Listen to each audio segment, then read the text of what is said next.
Ako ang inyong Lolo Paet at ito ang aking kwento. Ang malubhang sakit ni Ina. Oy, Herald! Nasaan na yung anak ko? Bakit hindi mo kasama? Di ba lagi kayo magkadikit nun? Bakit ngayon hindi ko makita-kitang nakabuntot sa iyo ang anak ko, ha? Anong ginawa mo?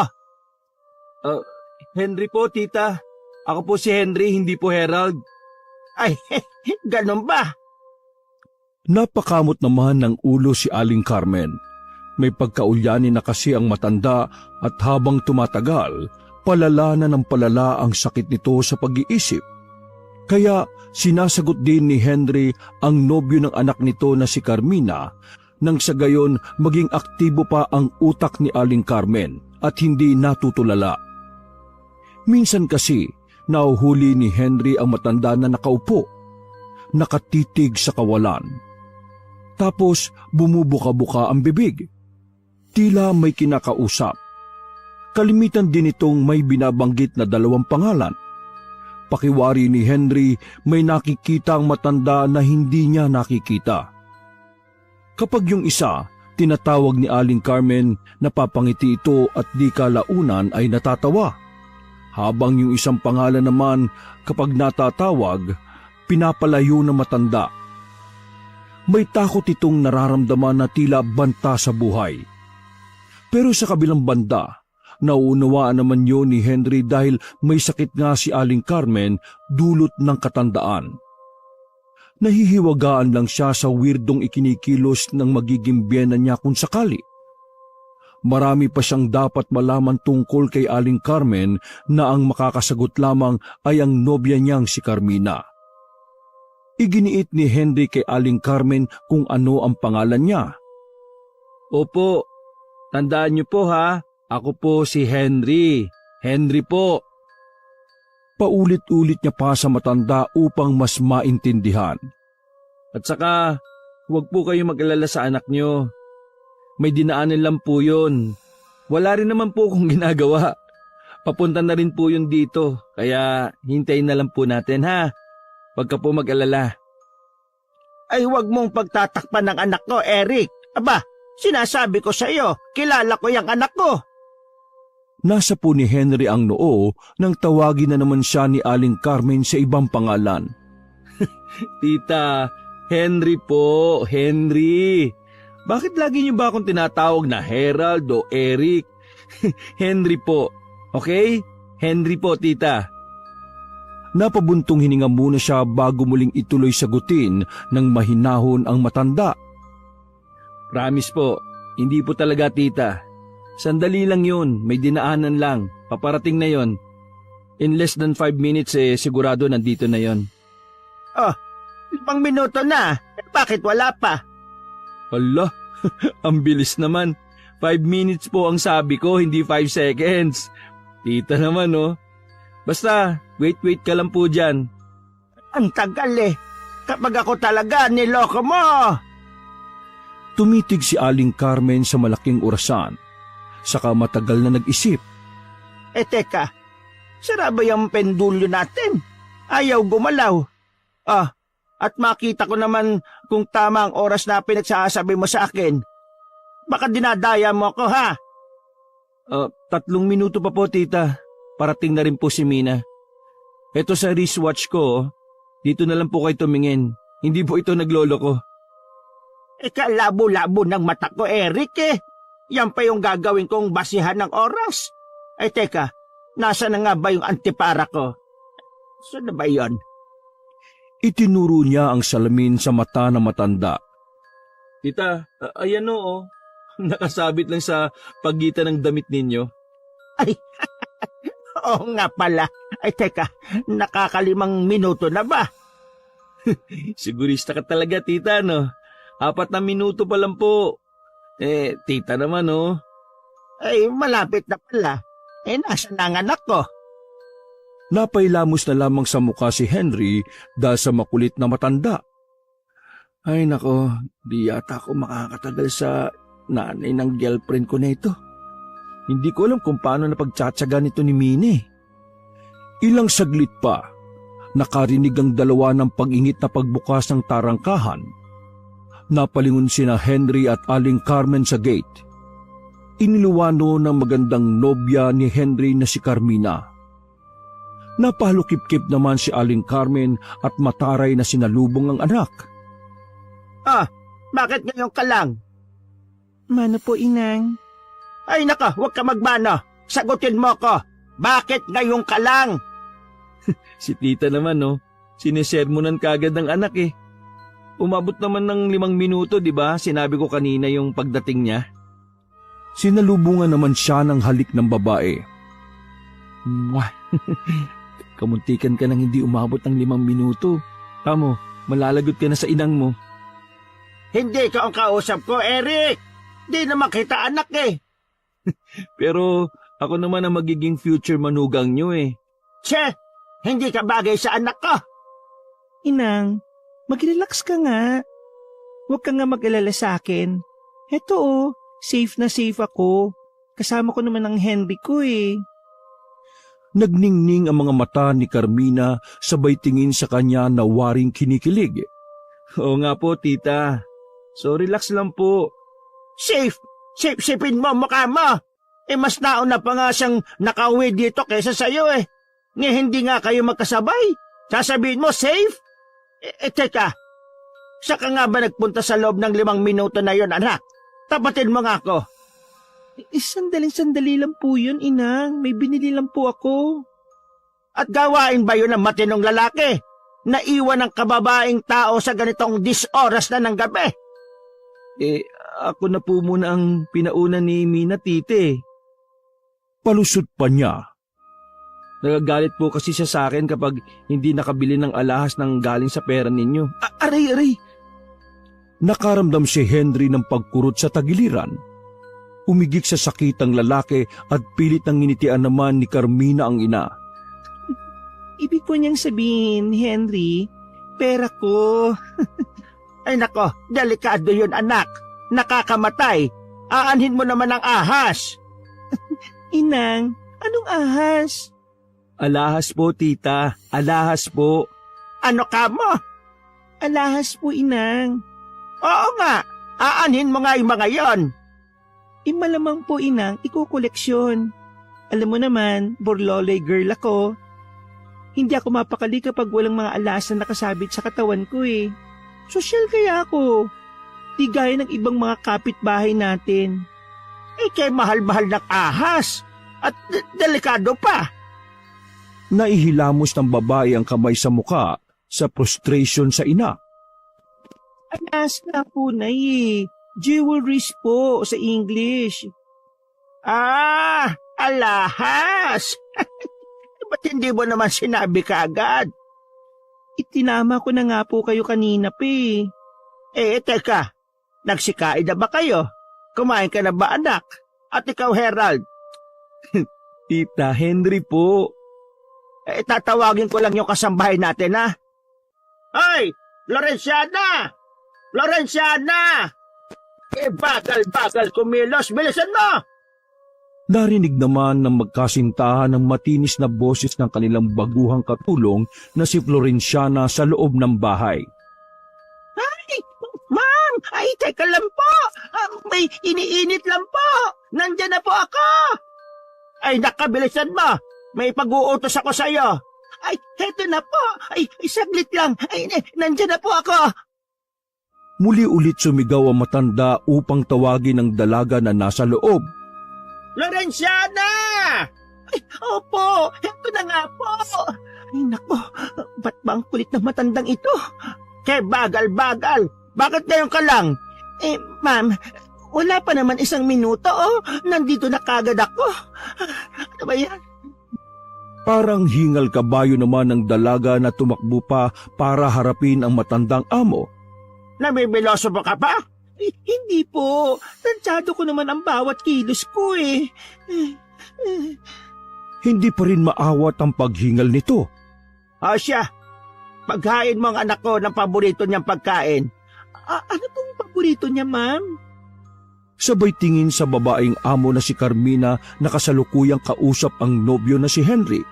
Hindi mo ba alam? Ma'am, baguhan pa lang po ako. 1 linggo pa lang po akong katulong ninyo. Kaya ko nga po tinatanong sa inyo eh. Ang paborito niya, yung paksiw na bangos. Napawang ang bibig ni Carmina na bumaling sa inang at kaagad na kinontra ang sinabi nito. Inang, paksiw talaga? Matinik yun eh. Pinaka-hate ko sa lahat. Hindi mo po ba alam kung anong paborito kong ulam? Tumirik ang mga mata ni Aling Carmen. Nag-isip pa ito bago sumagot. Hayop ba ito? Aba, nagpinoy henyo pa si Inang. Napakamot sa ulo si Carmina. Natawa naman si Henry na naaaliw na sa matanda.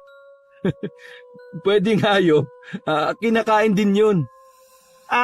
Pagkain. Inang naman, malamang. Ulam ba ito? Opo, malamang. -5 ka ha. Nagsalita ka ng ibang salita. Hindi pwede yung opo at malamang. Kailangan oo o hindi lamang. Ma'am, Ano pong paborito mong ulam? Napapahaba lang po eh. Inis na tanong ni Florencia sa Ma'am Carmina nito. Adobong kaldereta. po? Adobo na? Kaldereta pa? Bakit? Mahirap pa? Mataray na tanong ni Carmina sa dalagang katulong. Kaso ma'am, ngayon lang ako nakarinig ng ganong uri ng putahe sa tanang buhay ko.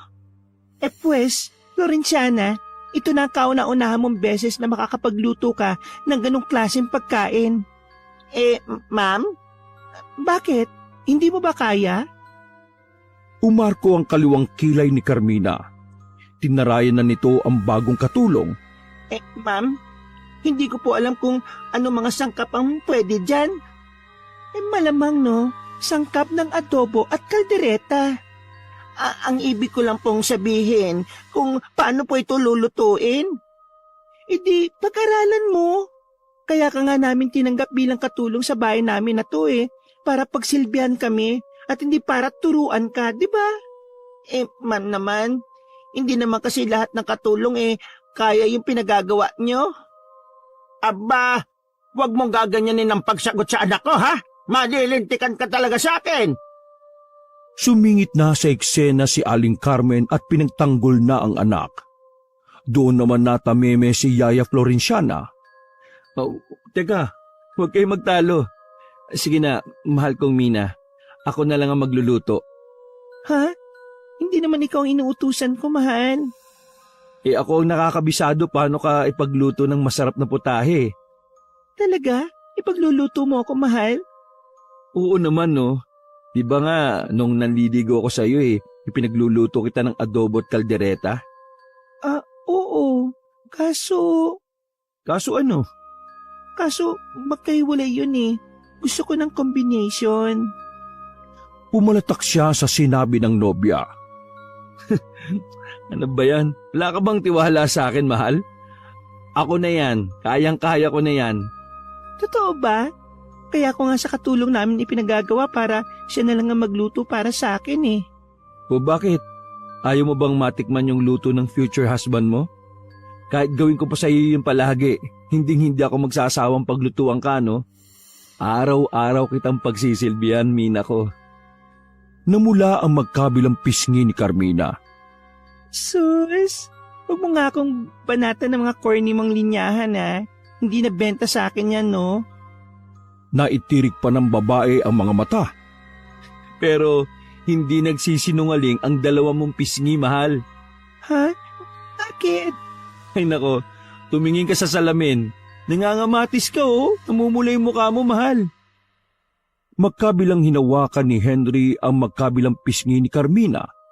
Nagiinit na rin ito. Gagawa sana ito ng palusot pero hinarap ito ng binata. Nagtama ang dalawang mata nila. Magkapanabay na kuryente ang tumama sa pagitan ng isa't isa. Henry, ano bang ginagawa mo? Eto, nakatitig sa mapupungay mong mga mata. Henry, di ba magluluto ka pa? Ibang luto kasi ang hanap ko sa iyo, mahal Masuyo ang bawat bitaw na kataga ni Henry. Pumikit ang binata, ganun din ang dalaga.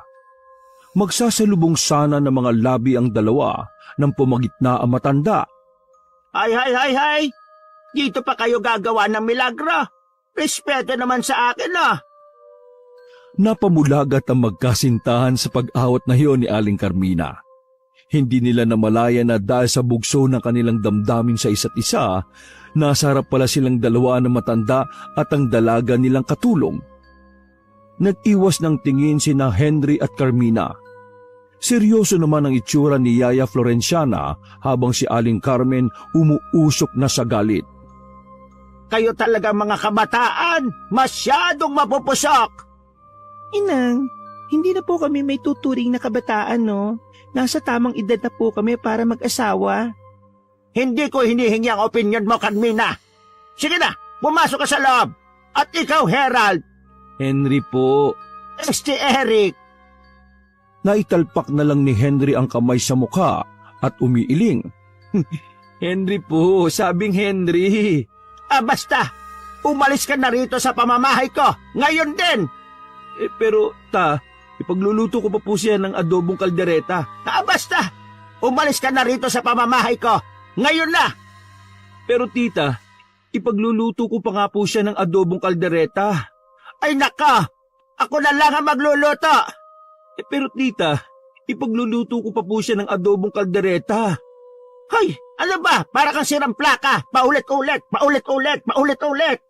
Oh, ipagluluto ko pa nga po siya kasi ng adobong kaldereta. Lihim namang natatawa sa gilid ang kanilang dalagang katulong sa paulit-ulit na sinasabi ni Henry. Sige po sir, tama yan.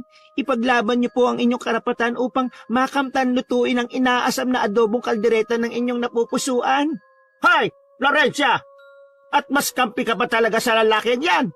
Gusto mo kalag ka rin na kita palabas sa pamamahay kong ito, ha? Ayan, gumato ka pa kasi. Samantalang sa iyo ko pinag-uutos na lutuan ako ng adobong kaldereta eh. Nasindak si Florenciana sa dalawa nitong among mag-ina. Wala na lang itong nagawa kundi magpaalam na may gagawin pa. Sige po, mga ma'am. Pasok na po ako sa loob ha. Lalagpasuhin ko lang po yung tiles. Nanlilimain na sa dumi eh. Hindi, dito ka lang. Aba, huwag kang aalis. Kasali ka dito. Nasindak si Florenciana. Halatang pinagtutulungan na nga siya ng mag-inang amo. Parang naistatwang nanigas tuloy ang dalaga sa kinatatayuan. Wala na lang itong nagawa kundi panoorin at pakinggan ang tatlong nagtatalo. Tita, basta ako na magluluto ng adobong kaldereta ng anak niyo ha. Mas bet yang luto ko kaya nga na-inlove siya sa akin eh. Di ba, Mina ko? Nagtaas baba pa ang magkabila nitong kilay na idinako ang tingin sa kasintahan. Gumiwi naman si Carmina at naalibadbaran sa ikinikilos ng boyfriend. Maniwala kayo, wala pa rin makakatalo sa luto ng isang ina. Hindi ba, Carmina? Baling naman ni Aling Carmen sa anak. Nanlaki naman ang mga mata ng babae na mabilis na nailipat ang tingin nito sa ina galing sa nobyo. Inang? Napalagok pa si Carmina sa sariling laway. Sumagot ka, Carmina. Mas masarap ako magluto, hindi ba? Kaysa sa nobyo mo. Hindi kagad nakasagot si Carmina. Tumingin ito kay Henry. Nakikita nito sa mga mata niya na nagsusumamo ang lalaki na paboran siya upang hindi siya mapaalis sa bahay. Mapait ang itsura ni Aling Carmen. Hinihintay nitong sumagot ng anak. Ano? Nag-iisip ka pa? Mas importante pa ba ang nobyo mo kaysa sa sarili mong ina? Ha? Inang naman, alam mo naman na wala akong pipiliin eh. Parehas kayong masarap magluto ni Henry. Patas ang tingin ko sa inyong dalawa. Ewan ko ba sa iyo, anak? Batid mo namang ayaw na ayaw pa kitang magkaroon ng kasintahan pero sinaway mo pa rin ako. Nakapagtapos naman ang po ako ng pag-aaral, Inang. Hindi pa ba sapat yun para di po ako magka-boyfriend? Ay ayaw na ayaw ko lang dyan sa lalaking yan. Ayaw na ayaw ko lang makita ang pagmumukha niyan sa pamamahay na ito. Para kung nabibilaukan sa tuwing nakikita ko yung si Eric na yan. Tita, Henry po, hindi Eric. Huwag kang makasabat-sabat, Herald! Inang, si Henry po siya. Hindi siya si Eric o si Herald. Kalimutan mo na nga yan sina Eric at Herald na yan, Inang. Bakit mo ba binabanggit ang dalawang lalaking sumira sa buhay natin? Matagal na po silang patay. Nagsalubong ang kilay ni Henry, ganon din ang bagong katulong na si Florencia sa naging pahayag ni Carmina. Tila na kuryoso tuloy ang dalawa kung sino si Herald at Eric sa buhay ni Aling Carmen. Paano ko hindi maalala sina Eric at Herald? Katabas ng mukha ng nobyo mo oh. Naniningkit ang mga matang lumingon sina Carmina at Yaya Florencia kay Henry. May malaking tandang pananong ang gumuhit sa mukha ng lalaki. Ha? Bakit? Kawi ko ba si Eric at Herald? Sino ba yung dalawang yun? Makailang beses na umiling si Carmina. Hindi sinagot ng babae ang sunod-sunod na tanong ng nobyo. Sa halip, kinumpronta nito ang inang unti-unti nang nababali ang ugat sa pag-iisip. Inang, napakalayo ng mukha ni Henry sa mukha ni Herald at Eric. Tigilan mo na sila, Inang. Matagal silang patay. Ano pa, Inang? Naririnig mo ba ako? Hindi. Siya si Herald. Siya rin si Eric. Siya ang ama mo, Carmina. Siya! Nag-hysterical na ang matanda. Bumaka sa mukha ni Aling Carmen ang matinding galit. Pulang-pula pa ang mukha nito. Susugurin na sana ni Aling Carmen si Henry nang maagapan niyo ni Carmina at Yaya Florencia. Agad nilang pinigilan ang pag-aalburuto ng may edad na matanda. Henry, mahal, umalis ka na bilis! Nakatanghod lamang si Henry sa nakatunghay na nagwawalang matanda. Hindi siya makapaniwala na ganoon ang magiging pag-akto ni Aling Carmen sa kanya dahil sa madilim nitong nakaraan na ginulo niya nang maalala nito ang dalawang lalaking sumira sa buhay na magina.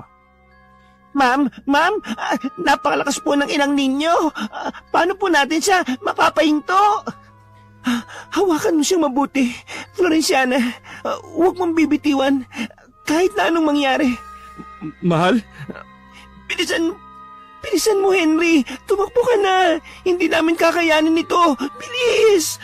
Pero, mahal, Isa! ipagluluto pa kita ng... Dalawa! adobong karne! Tatlo! Pumulas ng takbo si Henry sa hudyat na iyon ni Carmina. Kasabay noon, pinakawalan nila si Aling Carmen na sumubsubang mukha sa lupa sa puwersang pagsugod nito sa lalaki. Inang! Diyos ko! Madaling tinulungan ni na Carmina at Yaya Florencia ang matandang bumagsak. Itinayo nila ito na may bitbit na pag-aalala. Dahan-dahan at alalay na pinaupo nila ito sa mahabang kahoy na upuan. Onyo o ingilan. Hama na yung anan. Isusuhod ko yung si Eric. Bakit ganyan ka magsalita, Inang? Ma'am, ano yun? Nasa po ni Carmina ang muka nang ituro ni Yaya Florencia sa ibaba ang naiwang pustiso ni Aling Carmen sa lupa. Ay, kaya naman pala Inang. Nako. Nasaan na si Eric? Inang naman huwag ka na nga muna magsalita. Hindi, nangyanga ang mamatay naman. Ay nako, puro ka nilang Eric, Herald. Heto, pustiso mo. Ibalik mo muna yan sa bibig mo. Para naman maintindihan ka namin kung ano-anong gusto mong sabihin sa amin Hindi namin ikaw maintindihan. Nang inabot ni Carmina ang pustiso sa ina, bigla itong nagtaka. Lumukot ang mukha ni Aling Carmen at siniyasat kung anong bagay na yon. Ito, bakit malagkip? Bakit mabibigas ako nito? Kadiri, ayaw ko dyan. Binitiwan ni Aling Carmen ang sariling pustiso dulot ng pandidiri. Makilang ulit muli na umiling si Carmina at pinulot sa pangalawang pagkakataon ang ngipin ng ina. Pustiso mo ito, Inang. Kailangan mo ito para makapagsalita ka na maayos, para makanguya ng solid na pagay. Ganon din ang ginawa ng matanda. Umiling-iling din ito. Ayoko! Ayoko! Inang naman eh. Ma'am, teka lang po. Pasok po muna ako sa loob, ha? Kuha ako ng babasaging baso. Lalagyan ko lang ng mainit na tubig. Doon ko ilalagay itong pustisyo ni ma'am. Napangiwi pa ang dalagang katulong na may edad na. Sa pandidiri ng tingnan maigi ang pustisong nababalutan ng dilaw na tartar ang mga ngipin. O sige, bilisan mo Florenciana ha? At ipagluto mo ako ng adobong kaldereta. Ma'am, seryoso po talaga kayo sa adobong kaldereta? Umarko ang kaliwang kilay ni Carmina. Tumayo ito, saka humalukip-kip. Bakit? Mukha ba ako nagbibiro? Eto na nga ma'am. Susunod na nga po eh. Saglit lang po. Aba, ang bilis. Bumalik sa pagkakaupo si Carmina upang tabihan at pakalmahin ang inang nakatungo. Inang, lumalala na ang sakit mo. Ano bang dapat kong gawin sa'yo? Kailangan na ba kitang isurrender sa home for the aged? Baka doon mapabuti ka. Saka, ayoko sa lahat ang pabigat na dito sa bahay eh. Mas lalo lang na hindi ko magagawa ang mga gusto ko. Carmina, Po, bakit po inang? kanina may kasama kang lalaki. Hindi ba? Anong mga baulat yan? Malalim na napabuntong hininga si Carmina. Inang, boyfriend ko po yun eh. Henry po ang pangalan. Si Henry. Itinirik ni Carmina ang mga mata. Ay, sa wakas, tumama ka rin sa pangalan niya, inang. Teka. Kinapa nito ang labi hanggang ipasok na ang mga daliri sa gilagid. Nasaan ba yung bustisa pa? Hindi na mapakili si Aling Carmen. Tumayo ito ng bigla at saka luminga-linga. Inang, saglit lang po ah. Florenciana! Yaya! Ma'am! Ano po yan? Yung pustiso ni Inang, bilis! Eto na po. Nako, hindi ko pa po nailalagay sa basong may mainit na tubig eh. Ay, wag mo nang ilagay. Kailangan na ni Inang ang pustiso niya. Eto na nga po. Iniluwaan ng stainless na pinto ang dalagang katulong. Sabay abot ng pustisong nakatisyo sa matanda. Inilapat ni Aling Carmen ang sadyang hiwalay ng ngipin sa gilagid nito. Pinagalaw-galaw muna nito ang panga, saka nagsalita. Yan. Tara na, kain na tayo. Kanina pa ako nagugutom eh. Patay! Oh, Yaya, ano bang tutunga-tunganga mo dyan? Magkain ka na. Pero ma'am, wala pa po ako nilulutong ulam. Hindi ba inutusan kita magluto ng adobong kaldereta? Di ba po si Sir Henry ang nagboluntaryo magluto nun? Lumipat ang mga mata nito kay Aling Carmen. Pati po si Ma'am Carmen nagbolunteer din na magluto ng adobong kaldereta. At magtuturo ka pa na kung sino-sino?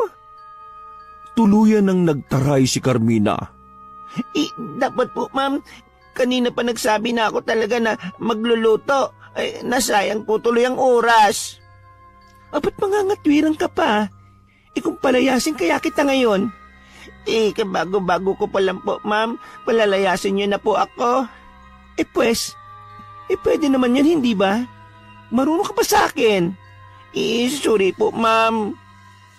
Napayuko si Yaya Florenciana. Ano pa ginagawa mo dyan? Sa halip na itinutunga-tunga nga mo dyan ikinilos mo, tapos ka na ngayon. Ito na nga po, ma'am. Susunod na. May halong sama ng loob sa boses na yun ni Yaya Florenciana. Nahimigan naman yun ni Carmina. Oh, may angal ka pa? Ano po, ma'am? Hindi po. Bilis! Nakandagahol na tumalima si Florenciana. Panay naman sa kakabulong ang dalagang papasok ng bahay. Naghagilap si Florenciana sa refrigerator kung may mga laman at taba sa freezer. na pwede nitong lutuin na kombinasyon ng adobo at kaldereta. Nabawasan ng frustrasyon nito nang mayroon 1 kilong laman ng baboy at manok na magkasama sa isang supot. Seryoso ba ang mag-inang yon? Kaldereta na adobo ang lulutuin? Kalderobo? Ay, bago ah. Ay, bahala na. Gagamitan ko na lang to ng ipinagbabawal na pambihirang teknik na nalalaman ko.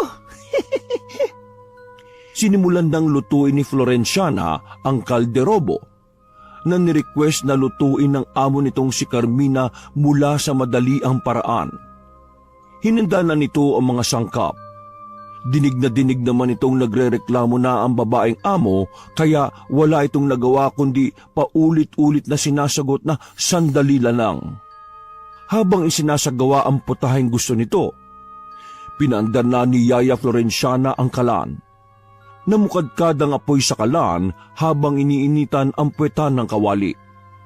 Matapos noon, sinunod-sunod na nito ang proseso't maayos na hakbang sa pagluluto ng adobo at kaldereta. Ang kalderobo. Yung isang kawali sa kanang stove, pinaglulutuan ng kaldereta, habang yung nasa kaliwang stove naman ay adobo. Makalipas ang 2 minutong pagkulo, isinali na ni Yaya Florenciana ang nalutong adobo sa kaldereta, sa kahinalo. Tawang-tawa naman ang dalaga sa ginawa nitong kalukuhan. Ayan, kalderetang adobo na ito. Haluin ko lang ng haluin. Kalderobo na itong tinatawag. Akala nyo ha? Hindi ako marunong. Mataginting muling tumawa si Florenciana nang may dinukot ito sa bulsa ng duster. Isang maliit na botelya yon na may lamang dilaw na pulbos. May inusal pa itong dasal bago binuksan ang botelya at ibinudbod sa niluto nitong putahe. Maiging hinalo yon ng baguhang katulong. Di kalaunan, pinatay na rin ito ang kalan. Saka tinikman. Sarap. Lasang kalderetang adobo nga. Yaya, kanina pa kami nagugutom dito. Matagal pa ba yan? Ay, tapos na po, ma'am. Bale, sinabay ko na rin po kasing magsaing kaya medyo natagalan. Multitasking nga po eh. Hindi ko hinihingi ang dagdag mong opinyon. Ang itinatanong ko lang kung tapos ka na ba dyan? O gusto mo, ikaw ang tapusin ko? Upo, ma'am. Pasok na po kayo rito. Maghahain na po ako sa hapagkainan. Nagmadaling inihanda na matandang dalagang si Florenciana ang mga kakainin ng mag-ina sa hapagkainan. Sumandok ng mainit-init pang bagong saing na kanin ang matandang dalaga at inilagay sa mangkok. Pagkatapos ay humangon na rin ito ng kakaibang lutong ulam na ginawa ng katulong na hinaluan ito ng kakaibang gayuma. Florenciana! Malakas na tawag ni Carmina sa baguhang katulong. Kasalukuyan naman nagsasalin ng kalderobo si Florenciana. Bagay itong nainis sa palautos na amo. Sandali lang po, ma'am. Wala nang sandali-sandali pa, no? Tulungan mo akong alalayan, Sinang. Dali, itayo natin siya. Nahihirapan ako. Opo, ito na po, ma'am. Naantala ang paghahango nito ng putahe. Saka mabilis na lumabas ng pinto ang stainless. Bumulong si Florenciana sa hangin na may halong pait sa boses. Kaunting-kaunti na lang talaga. Makikita niyo na ang bagsik ko. Mabilis na kumapit si Florenciana sa kaliwang kilikili na matanda. Bumuelo ang 2 babae na itayo si Aling Carmen na may puwersa pagkatapos magbilang ng 3. Matagumpay naman nilang naitayo si Aling Carmen at madaling pinakapit ni Yaya Florenciana ng tungkod ng matanda. Teka, saan nga ba ulit tayo pupunta? Kamot-ulong tanong ni Aling Carmen. Mabigat na pagbuga ng hangin mula sa baga si Carmina. Inang, hindi ba kakain po tayo? Ha? Sinabi ko ba yon? Mas lumukot ang mukha ni Aling Carmen. May sinabi ba akong ganon? Tumingala si Carmina dulot ng inis. Ay, opo inang. Sinabi mo po yung kanina eh. Nakalimutan mo na po kagad. Ano ba naman yan? Hindi pa ako gutom Carmina. Kayo na lang ang magsikain. Ano po, ma'am? May dalawang guhit ang umusbong sa pagitan ng kilay ni Yaya Florenciana. Sayang naman po ang iniluto kong kalderobo. Inis na nagkamot ng batok ang matandang dalagang katulong. Sayang ang gayumang inilagay ko doon. Hayaan mo na, Florenciana. Huwag ka nang manghinayang. Itapon mo na lang ang iniluto mo. Ano po, ma'am? Itapon? Nagpantig naman ang dalawang tenga ni Carmina. Narinig mo naman ang sinabi ko, di ba? Hindi ka naman bingi. Opo, ma'am. Napayuko na si Florenciana dulot ng takot sa among babae. Pwede itapon mo na. Teka nga lang. Bakit pa kayo nagsisigawan? Huminahon nga kayong dalawa. Inang, umupo ka na nga lang. Aba, buti naisip mo yan. Kanina pa ako nakatayo dito Inang, ilang segundo pa lang yun. Bakit? Kalkulado mo ba ang lahat? Ay nako, napapagod na akong makipagtalo sa'yo. Masyado mo iginigit ang sarili mo. At ako pa ang nakikipagtalo sa'yo. Kayo nga dalawang ayaw tumigil ng kakabunganga. Kanina pa kayo ngaw-ngaw ng ngaw-ngaw dyan. Napakagat ng labi si Carmina. Malapit na ring maputol ang kakarampot nitong pasensya sa inang may sakit. Ewan ko sa inyo, Inang. Maupo na nga lang kayo. Ma'am, itatapon ko na po ba yung iniluto? Oo! Sige po, ma'am. Binitiwan ni Florenciana ang matanda mula sa pagkakapit nito sa kilikili nang mapamulagat si Carmina nang unti-unting bumagsak ang mabigat na katawan ni Aling Carmen. Sana, bakit mo binitiwan? Hindi ko kaya. Ano pa? Bilis, hawakan mo sa kilikili ulit. Dalian mo. Opo, ma'am, opo. Hindi naman malaman ng dalaga kung anong susunod na gagawin. Ano ba, bilis? Ito na po, ma'am, ito na. Wala nang nagawa ang katulong kundi daluhan muli ang matandang amo. Akala ko po, ma'am, itatapon ang iluluto. Bakit iba naman ang inuutos mo ngayon? Hindi ko nga kaya si Inang Iupo muna natin, saka mo atupagin yung pinag-uutos kong itapon ang niluto mo. Mangiyak-ngiyak si Yaya Florenciana may diin ang pagkakasabing yun ni Carmina. Nabaliwala ang lahat ng effort nito. Mabuti sana kung binabayaran niyo ko ng doble dito. Pero hindi naman Ay naku naman. Dahan-dahan nilang inupo ang matandang nanghihina. Nang makaupo ng muli si Aling Carmen sa mahabang kahoy na upuan, bumalik ulit sa pagkakatungo ang matanda. Si Eric, si Herald. Ay naku, Inang, ayun na naman po kayo. Umayos ka nga ng upo. Huwag kang tumungo.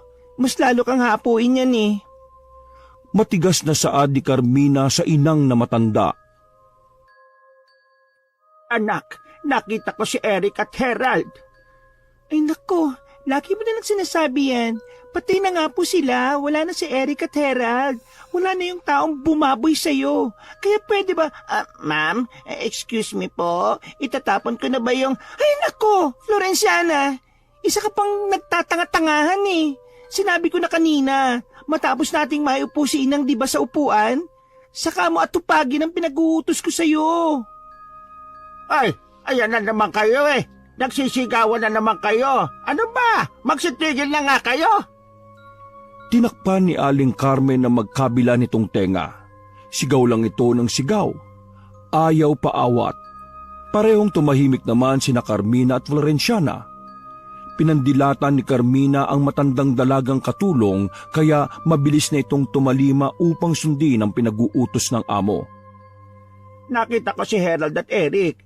Sabi nang tumahimik na kayo Tahimik! Heto na nga, Inang. Tumahimik na nga po. Ba't salita ka pa rin ng salita dyan kung tumatahimik ka na? Ay naku, ewan ko sa'yo. Ang hirap mong ispilingin. Anong binabalag-balag mo dyan? Lakasan mo para marinig ko. Aba, tumitira ka ng patalikod Inang, yung puso mo niyan Makakasama pa lalo sa'yo yan. Herald! Eric! Inang, please naman. Huwag mo nang banggitin ang mga pangalan na yan. Nagsusumamo naman ako sa inyo Pero Carmina, ama mo pa rin sila. Kahit bunga ka na kasalanan nila mula sa akin. Patawarin mo na sila, Carmina. Matuto kang magpatawad. Ay naku, bahala ka na nga dyan. Tawagin mo na lang ako, inang, kapag gusto mo nang matulog. Magpapatulong ako kay Florenciana para ihatid kayo sa kwarto ninyo, ha? Niliyasan na lamang ni Carmina ang ina na umiiyak. Pasasaan ba't titigil din sa kakayak ang matandang dinatapuan ng matinding sakit nito sa pag-iisip, dulot ng katandaan. Ralph, Eric, kanina nagpakita kayo sa akin Magpakita kayo ulit sa harapan ko. Wala na yung anak mo. Huwag na kayong mahiya. Gusto ko lang ulit kayong makita. Mula sa naniningkit at nanlalabong mga mata, nahagip ni Aling Carmen ang matangkad na lalaking suot ang formal na pananamit.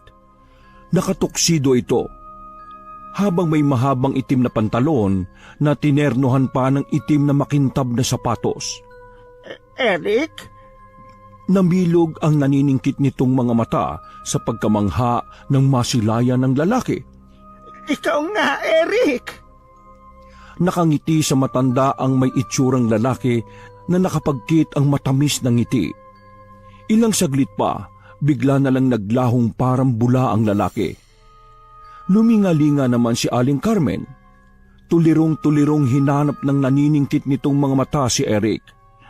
Eric, asan ka, Eric? Nirog ko. Pagpakita ka. Eric!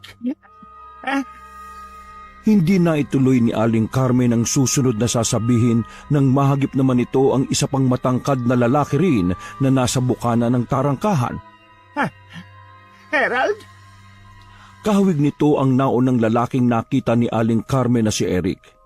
Kamukhang kamukha talaga. Ang kaibahan nga lang, magkaiba ang estilo't forma ng pananamit nito kesa sa nauna. Simpleng sando lamang ang pang-itaas nito habang nakapang-short ito sa ibaba. Nakapangyapak lang din ito. May nakapagkit na malokong ngiti na nagbigay ng kakaibang pakiramdam sa matanda. Di kalaunan, bigla itong nagubad sa harapan ni Aling Carmen at magtatangkang lumapit sa matanda. Herald, mahal, ano na naman ang ginagawa mo? Lalapit ka? Herald, nagmamakaawa ko sa iyo. Huwag mong gawin sa akin ito. Ayoko, Herald. Huwag kang lumapit. Huwag! Huwag! Herald? Nasaan ka na? Herald? Huwag ka na ulit magpapakita muna, ha? Alam kong gusto mong makita ang anak mo, pero huwag muna sa ngayon. Mas gusto kong makita ang mahal kong si Eric. Eric, magpakita ka uli. Eric, Carmina, anak, nasaan ako? Carmina! Kasalukuyan namang nahihimbing sa pagtulog si Carmina nang mapabalikwas ito ng bangon sa pagsigaw ng ina. Anak ng ina naman, natutulog ang tao Marahas na pakamot-kamot pa ito ng ulo na tinawag ang matandang dalagang katulong na kasalukuyan din naman noong may inilalagay sa loob ng frigidaire. Florenciana, Yaya Florenciana, asikasuin mo naman si inang Pero ma'am, ikaw po ang tinatawag Ikaw ang inuutusan ko. Sino bang amo sa atin? Ikaw po. Sundin mo ko, dali. Heto na po. Sandali lang po, ma'am. Puro sandali. Daming dahilan ng babaeng to. Ay, nako. Bumalik sa pagkakaiga sa malambot na pulang couch si Carmina. Isinalansa naman ni Yaya Florenciana sa refrigerator ang niluto nitong kalderobo sa mga mangkok. Inayos itong inilagay sa malamig na lalagyan bago mariing isinarado. Sayang naman kung itatapan ko na lang ang pinaghirapan ko. Diyan lang yung kalderobo ko. Mamaya magutom ang mga impakta kong amo. Tirahin niya yung niluto ko. Sigurado, hanap-hanapin niyo ito. Lumabas na si Yaya Florenciana upang tulungan ang matandang among nagwawala. Pilit nitong pinahihinahon si Aling Carmina. Ma'am, relax lang po kayo. Nagangat ng ulo ang matandang sigaw ng sigaw sa pangalan ng anak. Carmina! Ha? Sino ka? Ako po si Florenciana, ma'am. Ang katulong po ninyo. Ha? Florenciana? Hindi mo na po ba ako naalala, ma'am? Kanina po, inuutusan niyo ko eh. Hindi ka naman mukhang katulong eh. Mukha kang pako na minartilyohan. Ano po, ma'am? Ano pong ibig niyong sabihin? Tanga! Mukha kang pokpok! Nagulantang si Florenciana sa sinabing yon ni Aling Carmen. Pagkadakay bumaka sa pagbumuka ng matandang dalaga ang galit nang maunawaan kung ano ang ibig sabihin ng matandang amo. Inuubos mo ng pasensya ko, tanda. Panahon na siguro para gamitin ko ng nalalaman ko sa iyo. Ayoko sa iyo. Gusto ko kay Carmina. Nasaan na ba si Carmina? Yung anak ko? Bakit ang tagal-tagal naman niyang lumabas? Natutulog ang anak niyo, ma'am. Ako nga po ang inutusan. Siya nga ang gusto ko eh. Bakit ikaw ang haharap sa... Ano ginagawa mo, hay? Hindi na nakapagpigil si Yaya Florenciana. Ginagap na nito ang liig na matanda. Wala akong pakialam kung may sakit kang matanda ka. Kayo ng anak mo, papatayin ko. Bitiwan pa ka. Ano ba? Bumuka na ang bibig ni Florenciana. Lumakas ang ihip ng simoy ng hangin ng mag-usal na makapangyarihang dasalang dalaga. Nagkakaroon naman ng hiwa sa iba't ibang bahagi ng katawan si Aling Carmen habang nagpapatuloy sa pagsasalita ng kakaibang lingwahe ang baguhang katulong. Napuno ng itim ang dalawang pares na mga mata ni Florenciana. Nangitim din ang labi nito. Di naglaon ang kanyang buhok ay unti-unting kumukulot, nagiging buhaghag. Nasisira na rin ang maayos nitong mga ngipin sa harap. Mula sa sabog-sabog nitong buhok, may lumitaw na puting muka ang nagpatakot kay Aling Carmen. Hindi nito ininda ang bawat natatamo nitong hiwa sa katawan nang magpakita ang multo ni Herald. Umalis ka! Umalis ka! Tama na, Herald! Si Eric ang mahal ko at hindi ikaw! Tuloy-tuloy ang pagtakas ng luha sa mga mata ni Aling Carmen.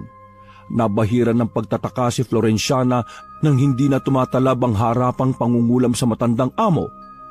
Nang may nakita itong kakaiba sa paligid. Huminto sa pagsambit ng orasyon ng dalaga't binitiwan ng leeg ng matanda. Lumingon ito at kuryosong tiningnan ang kung anong nakakakilabot na nasilayan ni Aling Carmen mula sa itaas. Nang walang mahagip, tinutukan muli nito ang matanda. Iyak lang ito ng iyak. Tumimo sa puso ni Florenciana ang pagkahabag kaya itinigil na nito ang patuloy na pananakit sa kaawa-awang 80 si Aling Carmen sa pamamagitan ng pangungulam. Hinintay muna nitong pakalmahin ang sarili habang ibinabalik sa dating ayos ang sabog-sabog nitong buhok. Bumalik na rin sa dating anyo ang mga mata nito na kanina'y larawan ng dilim. Saka inilibot nito ang tingin sa paligid. Ay, sino nakikita mo, tanda? May pananakot nitong pagbabanta kay Aling Carmen. Bakit ko naman sasabihin sa iyo? Sino ka ba, ha? Matapang na tugon ng may edad. Tila narindi ang pandinig ng matandang dalagang katulong. Sinakop muli ng itim ang buong paligid ng pares ng mga mata ni Florenciana. Pinatubo nito ang itim na mga kuko at tangka na sanang marahas na kakalmutin sa mukha si Aling Carmen nang marinig nito ang pagtawag ni Carmina. Florenciana! Florenciana! Mabilis na bumalik sa normal ang anyo ng dalagang mangkukulam. Ubod ng lakas namang sumigaw si Aling Carmen na halos ikataranta ni Florenciana. Anak! Tulong! Tulungan mo ako, anak! Shh! Ano ba, tanda? Tumigil ka. Kapag nagsumbong ka, idadamay ko ang anak mo. Sige ka. Ha? Tulong! Tulong! Tumalim ang mga mata ni Florenciana. Anong nangyayari ba kay Inang? Bakit ayaw huminto sa kakasigaw? Narinig ni Florenciana ang tanong ng babaeng among nasa loob ng bahay. Nakahanap agad ng ipapalusot ng katulong kay Carmina. Kasi po, ma'am, natumba po ang inang ninyo. Tingnan niyo po, ma'am, oh. Dito, oh, ang dami po niyang mga sugat sa braso. Ha? Ano?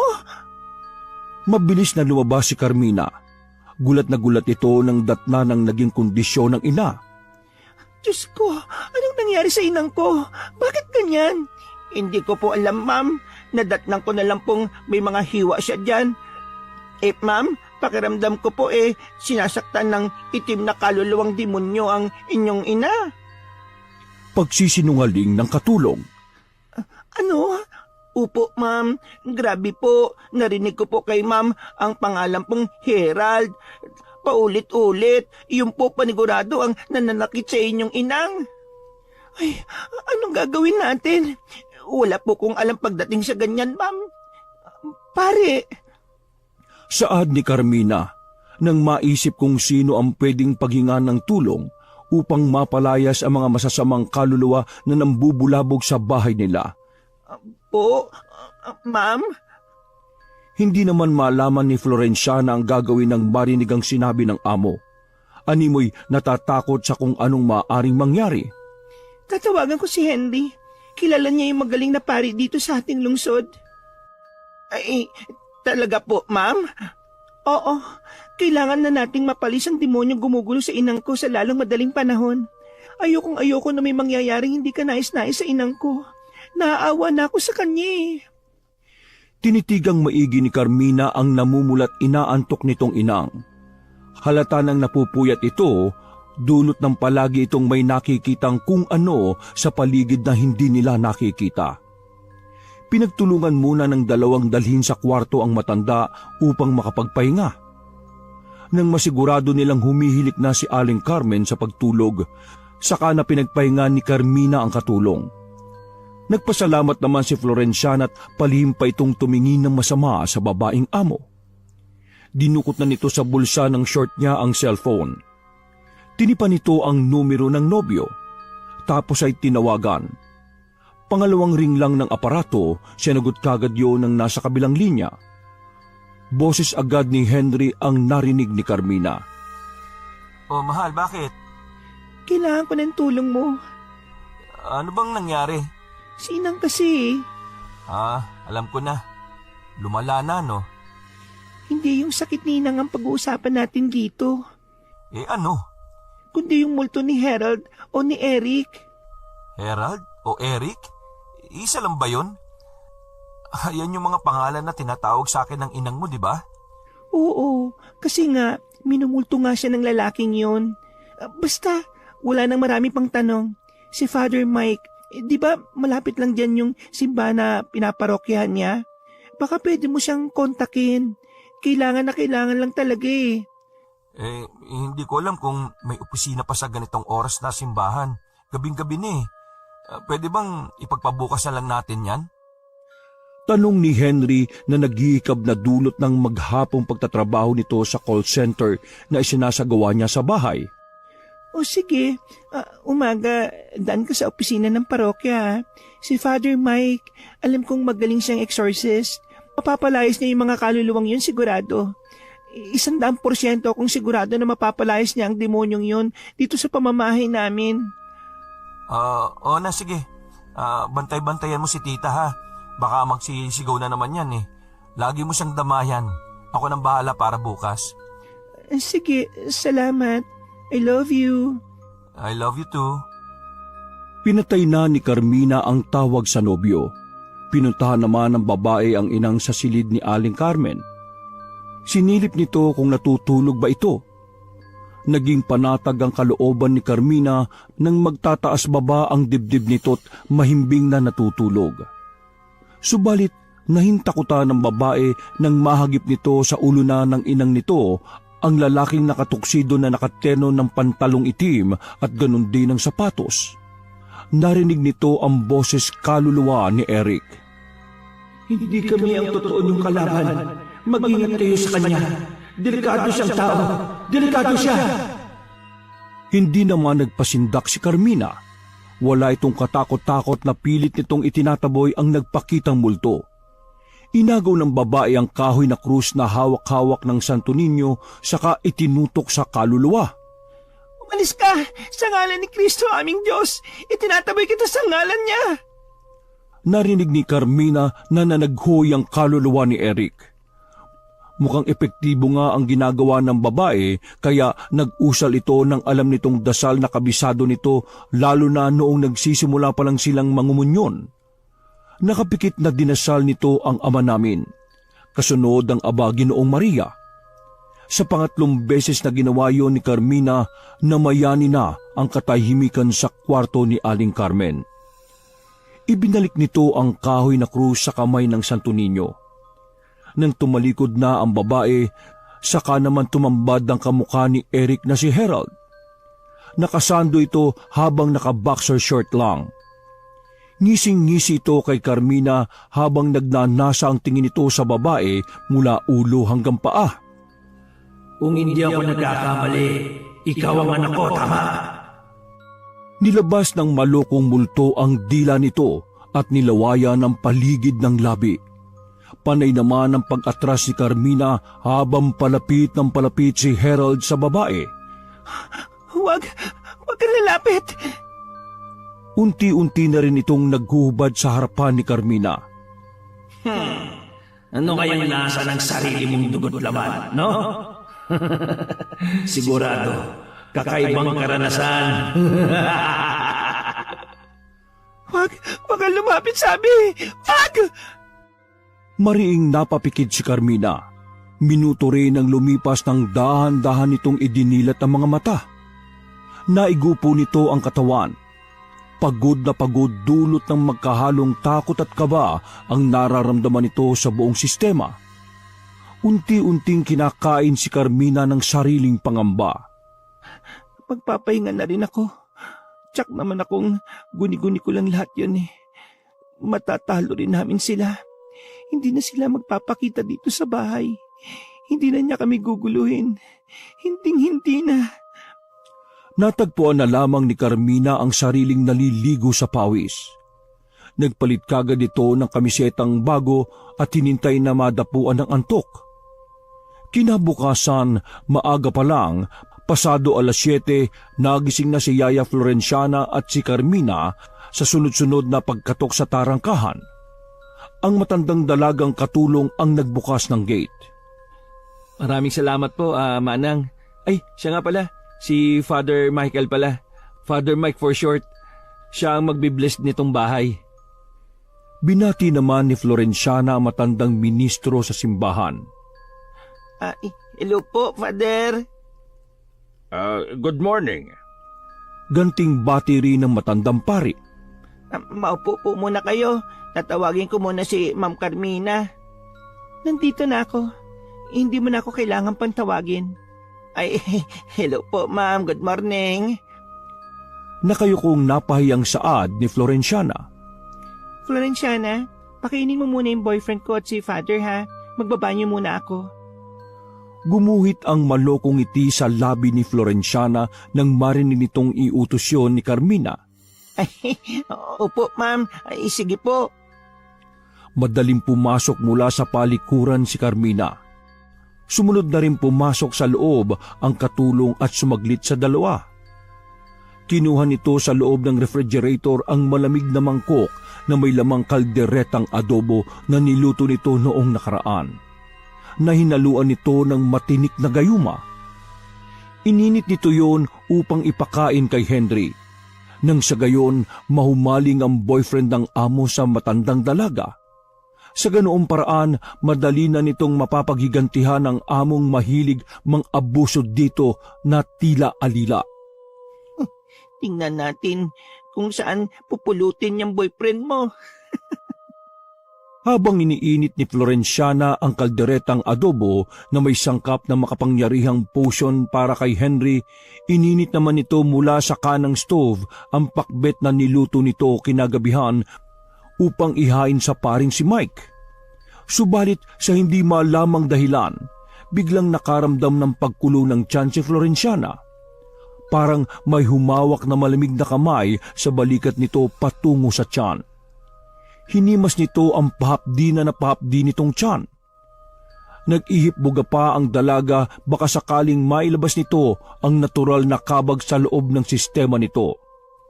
Pero hindi pa rin maibsan ang pangingirot kahit anong gawing paghaplos nito sa tiyan. Sinupuna ni Florenciana ang nag-aalburuto nitong tiyan. Hindi na nito kinaya pa. Lumipad ang mga mata nito sa banyo kung saan kasalukuyang naglalabas ng sama ng loob ang amo nitong si Carmina. Parang sinisilihan ng puwet ni Florenciana. Pinigilan nito ang sariling wag munang ilabas ang sariling ebak. Sa abot na makakaya nito, kinagat nito ang pang-ibabang labi. Makailang ulit itong napapalunok ng sariling laway. Habang hinahagod ang tiyan, painit naman ng painit ang puwet ng dalagang matanda. Hanggang sa hindi na nakapagtimpi pa ang katulong. Nakiusap na ito sa babaeng among nasa loob ng banyo na pakabilisan dahil lalabas na. Ma'am, bilisan niyo po. Hindi ko na po kaya.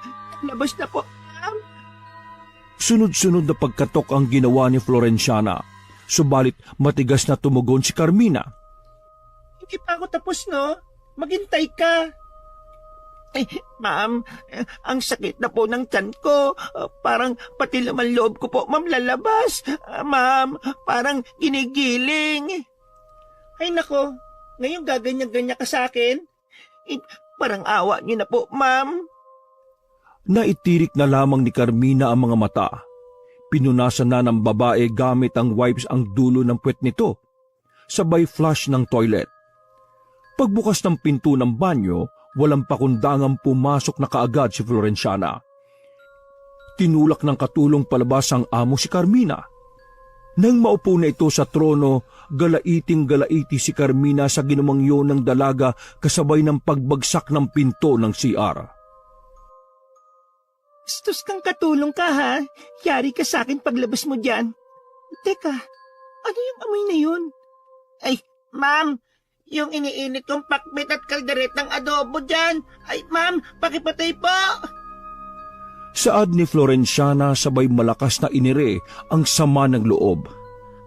Pa yan ang baho! Mariing tinakpan ni Carmina ang ilong. O sige na, ako na dito. Diyan ka na lang. Pusitsitan mo yung buong bahay ng matapang na pabango ng pagkatapos mo dyan, ha? Nakakaya ka sa bisita natin, pare. Ako, sumalangit nawa ang amoy ng impyerno sa banyo namin. Pagtalikod ni Carmina papasok sa kusina, tumambad sa babae ang pormadong multo ni Eric. Nakangiti ito na tila may ibig ipahiwatig. Kasabay noon, nawala ito na parang bula sa harapan ni Carmina. Tumalikod ito at natagpuan nito ang kaluluwa na tumago sa pinto ng banyo. Gumuhit sa mukha ni Carmina ang pagtataka. Di kalaunan, narinig naman ito ang matinding pagsigaw ni Florenciana dulot ng sakit nito sa tiyan. Bakit? Di kalaunan, bigla na itong naalala ang sinabi niyo ng multong si Eric kinagabihan. Hindi kami ang totoo niyong kalaban. Mag-ingat kayo sa kanya. Delikado siyang tao. Delikado siya. Hindi kaya si Florenciana... Ay, naku, yung niluluto! Mabilis na nitong pinihit ang sindi ng kalan. Nang mamatay ang apoy, naganda na ito ng hiwalay na malaking mangkok sa dalawang putahing ininit. Tangka na sanang isasali ni Carmina ang putahing ininit ni Florenciana sa malaking pinggan nang mapansin nito ang kalderetang adobo na pinaluto nito sa katulong. Hindi ba ipinatapon ko na to kay Florenciana? Bakit nandito pa rin ito? Napalingon si Carmina nang may pumasok. Mahal, bakit ang tagal nyo? Nainip na si Father, oh. Ay, akin na yan, kalderetang adobo. Ikaw nagluto? Hindi, si Florenciana. Pinapatapon ko na nga sa kanya yan, eh. Kaso... Ay, bakit mo naman ipapatapon? Alam kong paborito mo yan, di ba? Hindi mo kasi luto, eh. O akin na yan, ipapatikim ko na lang kay Father Mike. Itong pakbet... Wag na, dyan na lang yan. Hindi pa naman ako gutom eh. Yan na lang kalderetang adobo. Sayang naman ang iniluto ni Florenciana kapag hindi ito natikman ng iba, di ba? Huwag kang manghinayang sa niluto ng katulong na yon, no? Pinabayaran namin yon. At saka, wala din naman siyang kwente eh. Ang baho-baho ng ebak. Okay na, tulungan na kita dyan. Si Henry na ang kumuha ng malaking pinggan. Nagsali na din ito ng kanin sa pinggan, saka pinatikim si Father Mike ng niluto ni Yaya Florenciana. Wow, ang sarap nito ah. Mukhang mabibitin ako sa kanin nito. Pero diet ako eh. Ang laki-laki na ng tiyan ko. Kayo, hindi kayo kakain? Ay, hindi na po, Father. Sige po, pakabusog lang po kayo dyan. Ikaw, Iha. Busog din po ako, Father. Lahat na kayo busog. Nako, hindi ko makakaya tong mag-isa. Titikim lang ako ha. Pagkatapos ko nito saka na natin sisimulan yung misa. Sige po, Father. Salamat po. Matanong ko lang pala, Iha. Nasaan na ba yung nanay mo? Nandun po sa kwarto niya. Mahaba po ang tulog nun ngayon. Sa katunayan nga ngayon lang yan nakakatulog-tulog. Hindi po talaga yan matutulog talaga kasi nagpapakita po sa kanya yung Eric o si Harold nga na yun eh. Hindi na rin napigilan ng nobyo nito ang hindi mag-usisa. Mahal, sino ba talaga yung Eric at Harold na yan? Kasi napagkakaamalan talaga ako ni tita na si Eric at Harold eh. Kilala mo ba yun? Kambal ba yung Eric at Harold na yan? Hindi kaagad nakasagot si Carmina. Namayani ang katahimikan sa pagitan ng tatlo. Subalit hindi kalaunan nagsalita na ang babae. Handa na itong isiwalat ang nakaraan ng ina nito at kung sino si Eric o Harold. Hindi, mahal. Hindi sila kambal. Si Eric at Harold ay iisa. Mas napaisip si Henry sa ipinahayag ng nobya. Hindi ko maintindihan, mahal. Bakit dalawang tao? May sakit si Eric o Harold, mahal. May malubhang sakit sa pag-iisip ang ama ko. Ano? Bumuntong hininga si Carmina bago ipinaliwanag ng mabuti kay Henry ang lahat-lahat. Mataman din namang nakikinig ang alagad ng Diyos. May multiple personality disorder ang ama ko noong nabubuhay pa siya. Pero ang mahal lang ng inang ko, dun sa dalawang personalidad ng ama ko ay si Eric. Teka, mahal ah. Nagugulan ako eh. Si Eric, yung nasa picture frame ba na yon? Itinuro ni Henry ang nakakabit na kwadradong larawan malapit sa kwarto ni Aling Carmen. Oo, siya yan. Palagi siya nakaporma. Naka-black tuxedo, black pants at shoes. Maliban pa doon, maginoo rin si Eric. Pero, hindi siya ang ama ko. Ha? Paano mo naman nasabi? Hindi siya ang ama ko dahil ang ama ko walang iba kundi ang mahalay na si Harold. Pero mahal, hindi ko pa rin maintindihan eh. Iisa lang naman si Eric at Harold, di ba? Pareho mo lang silang ama dahil nasa iisang katawan lang naman sila eh. Pero bakit mo itinuturing na hindi ama yung Harold? Yung personality ni Harold na isang rapist? Oo, magkaiba yun, Henry. Dahil noong nabuo ako, si Harold ang gumagalaw kay inang. Si Harold ang sumira ng buhay ko. Silang dalawa ni Eric. Di walang kasalanan si Eric. Nagkakamali ka, Henry. Kung mahal talaga ni Eric si inang, pinigilan sana niya yung Harold na nakatauhan niya. Nilabanan sana ni Eric ang katauhan ni Harold sa katawan niya. Dapat, ganun ang ginawa niya. Hindi sana masasakop ang katawan ni Harold at pinagsamantalahan si inang noon. Pero walang may kagustuhan sa nangyari, Mina. Hindi ko matatanggap. Tapos noon, nabaril si Harold ni Lolo ng bayoneta. Sigaw na sigaw si inang.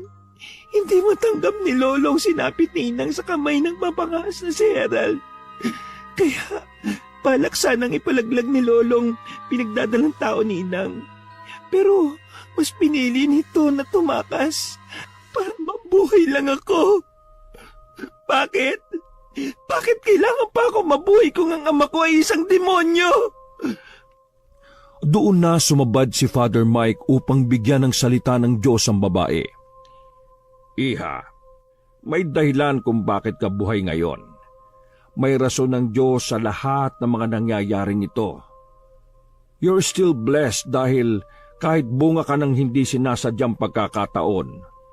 Tingnan mo ngayon, inani ka ng may busog na pagmamahal ng isang ina at yun ang sinusukli mo rin sa kanya ngayon. Tumingin ang pari sa lalaki. Maswerte ka nga, Iha. Kung wala ka ngayon dito sa mundong ibabaw, hindi mo makikilala ang lalaking ito sa iyong harapan. Pasulyap na tumingin din si Carmina kay Henry. Bumaka sa magkabila nitong pisngi ang pamumula. Nag-iwas agad ito ng tingin. Bagya namang umarko ng ngiti ang labi ng nobyo. Father, hindi pa po ba natin sisimulan? Ay, heto na. Simulan na natin. Tumayo ang alagad ng Diyos. Gayon din ang ginawa ng dalawa upang simulan ng misa ng pagbabasbas. Sa ngalan ng Ama at ng Anak at ng Diyos Espiritu Santo. Amen. Mataimtim na sinimulan ni Father Mike ang pagdarasal. Sinundan niyo ng amin na magkasintahan. Kung sino man ang gumugulo dito sa pamamahay na ito, itinataboy kita sa ngalan ni Kristo na aming Diyos. Itinataboy ka namin! Tinataboy ka namin! Kinuha ni Father Mike mula sa ginto nitong maliit na bag ang holy water. Saka winisikan ng banal na tubig ang paligid ng labas ng pinagtatambay ang bahay. Itinataboy ka namin sa ngalan ni Kristo! Muli ulit nagpakawala ng agwa bendita si Father Mike. Sa pagkakataong yon, nakarinig na sila ng pag-aray. Tigilan mo na ito! Ang hapdi! Napakasakit! Sa gulat ni Carmina, napadilat ito sa narinig na boses ng kaluluwa. Si Herald? Iha, manatili ka nakapikit at ipagpatuloy ang pagdarasal. Mas lalong hindi natin magagapi ang demonyo kapag nawala ka sa focus dahil sa kanya. Opo, Father. Ipinagpatuloy ni Father Mike ang pagdarasal.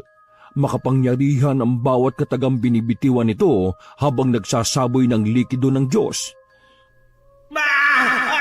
Sakit! Aray! Tama na! Tigil diyan! Ang sakit! Lumayas ka sa bahay na ito! Ang tulad mong kampo ni Satanas, nababagay sa kadagat-dagatang apoy ng impyerno kasama siya! Layas! Lumayas ka! Matapos masambit yun ni Father Mike, may kinuha ulit ito sa isa pang gintong bag na gintong krus. Isang matinding liwanag ang ibinaganon sa itim na kaluluwa ni Herald. Matapos noon, unti-unti itong nasusunog habang humihiyaw sa matinding sakit. Dumilat si Carmina. Nasasaksihan ito sa harapan ng unti-unting paglaho ng demonyong personalidad ni Herald. Mangiyak-iyak ang babae nang mawalang parang bula sa harapan nito ang ama. Kasunod din noon si Eric na nakangiti sa babae habang kumakaway-kaway dito. Amen! Matinding paghingal ang prinoseso sa dibdib at baga ng tatlo. Umupo sila dulot ng pagkahapong nararamdaman. Tapos na. Tapos na? Oo, mahal. Tapos na. Hinawakan ni Henry ang balikat ng nobya. Maigpit siyang niyakap ni Carmina. Kasabay nito ang bigla nitong paghagulgol. Sa wakas, mahal. Wala na. Wala nang gumugulo kay Inang. Wala na. Ay, ma'am? Ma'am? Hindi na naituloy ni Carmina ang susunod nitong sasabihin nang marinig ang sigaw na pagtawag ni Florenciana. Ano ba, Florenciana? Nakakagulat ka. Ay, ma'am? Ma'am? Narinig nila ang panakanakang pagyikbi ng katulong. Oh, bakit? Anong nangyari? Bakit ka umiiyak? Kinakabahan at nagugulo ang tanong ni Carmina sa katulong. Ang inang niyo po, si Ma'am Carmen, hindi na po humihinga. Ano? Tumalima kagad ang tatlo papasok sa bahay at dire-diretsong tumungo sa silid ni Aling Carmen. Inang! Tita! Malakas na niyugyog ni Carmina ang ina nitong si Aling Carmen. Subalit sa kasawiang palad, wala pa rin itong response. Hindi na gumagalaw. Inang, Diyos ko, kumising ka, Inang! Gising! Lihim namang napangiti si Florenciana sa isang tabi. Lingid sa kalaman ng magkasintahan, ang dalaga ang pumaslang kay Aling Carmen habang ito'y natutulog gamit ang kapangyarihang itim. Sinamantala na nitong pahintuin ng tibok ng puso na matanda bago matapos ang eksorsismo sa may sakit sa pag-iisip na ama ni Carmina. Tara na, huwag na tayo mag-iyakan. Dali na kagad natin si Tita sa ospital, dali! Binuhat ni Henry ang mabigat na katawan ni Aling Carmen. Kamuntikan pa itong bumagsak kundi lang nasalo ni Father Mike. Bilisan niyo, bago mahuli ang lahat! Biglang humina ang boses ni Father Mike nang matitigan itong maigi ang matandang dalagang katulong na si Florenciana.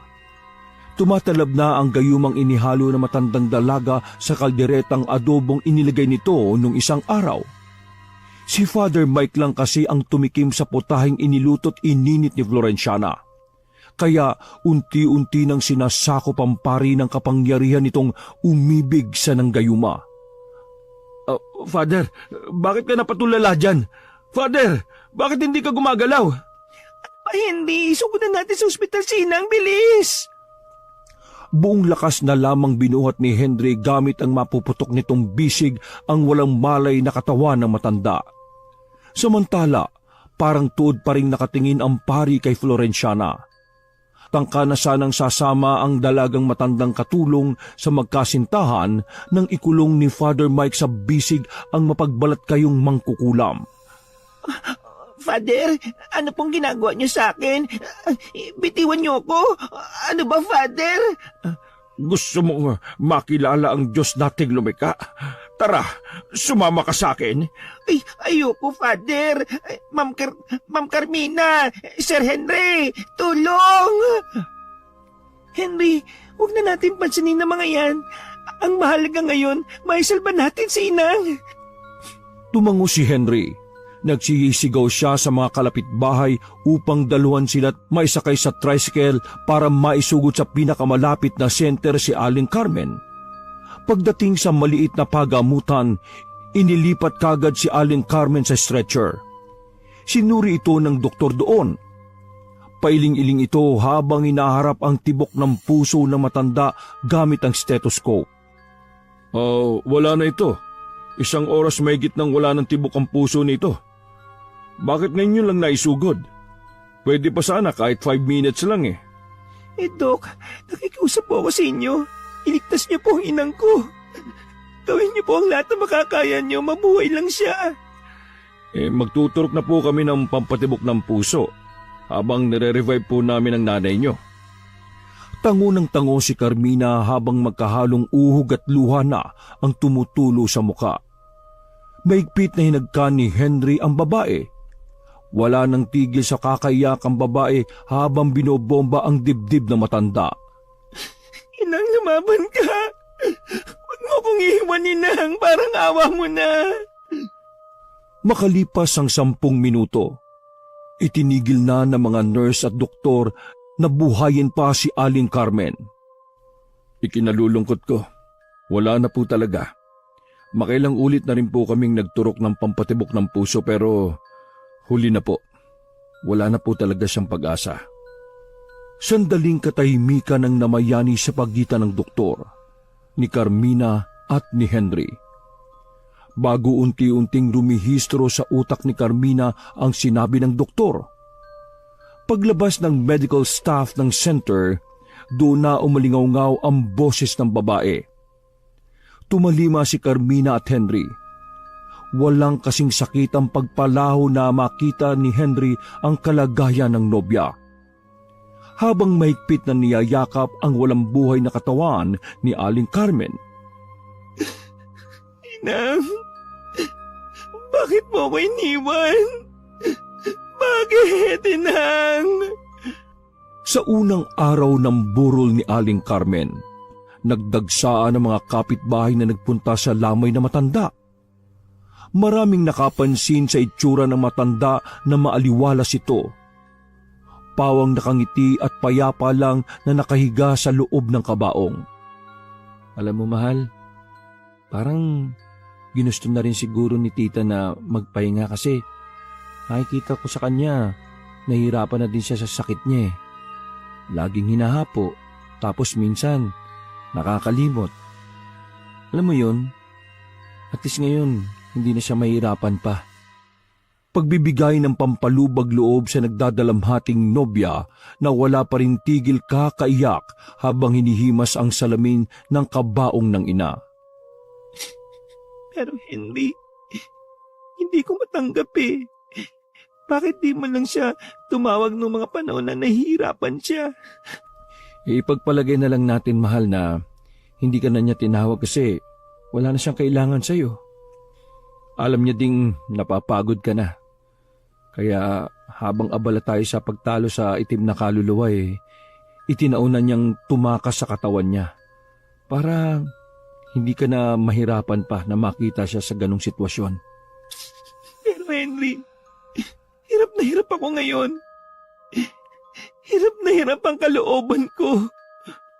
Eto ba ang gusto ni Inang na hindi ako mahirapan? Ha? Nandito naman ako, mahal. Hindi kita kailanman iiwan. Pangako yan. Hinalikan ni Henry sa pisngi ang nobyang nagluluksa. Matapos ang isang linggong lamay sa burol ni Aling Carmen, hinatid na ang matanda sa huli nitong hantungan. Subalit, bago yan, idiniretso muna nila ang labi sa simbahan na pinangungunahan ng paring si Father Mike na nagtaboy ng itim na kaluluwa ni Harold. Pagkatapos ng misa, kinausap sila saglit ng pari. Sabi nito sa kanila, napatay na nito ang tunay na salarin sa pagpaslang sa ina ni Carmina. Naguluhan naman ang magkasintahan. Sige na, ihatid nyo na sa paghihimlayan niya si Carmen. Saka ko na ikukwento sa inyong lahat kapag magkita tayong muli.